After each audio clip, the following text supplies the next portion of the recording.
புதுச்சேரி மறைமலை அடிகள் சாலையில் உள்ள புதிய பேருந்து நிலையத்திலிருந்து தமிழகத்தின் பல்வேறு பகுதிகள், பிற மாநிலங்கள் மற்றும் உள்ளூர் பேருந்துகள் என அனைத்து பேருந்துகளும் இயக்கப்பட்டு வருகிறது. இந்நிலையில் ஸ்மார்ட் சிட்டி திட்டத்தின் கீழ் 31 கோடி ரூபாய் செலவில் பேருந்து நிலையத்தை நவீனப்படுத்தும் பணிகள் நடைபெற்று வருகிறது. இப்பணிகள் காரணமாக பேருந்து நிலையத்தில் இருந்து பேருந்துகளை இயக்க முடியாத சூழ்நிலை ஏற்பட்டுள்ளது.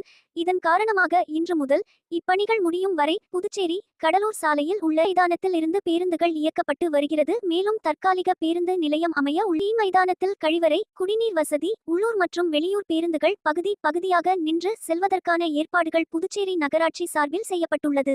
இதனிடையே பேருந்துகள் தங்களுக்கு ஒதுக்கப்பட்டுள்ள இடத்தில் மட்டுமே நின்று செல்ல வேண்டும் என்றும், அதேபோல் ஆட்டோ மற்றும் டெம்போக்கள் அவர்களுக்கான இடத்தில் மட்டுமே நின்று பயணிகளை ஏற்றி செல்ல வேண்டும் என்றும் போக்குவரத்து காவல்துறை சார்பில் அறிவுறுத்தப்பட்டுள்ளது.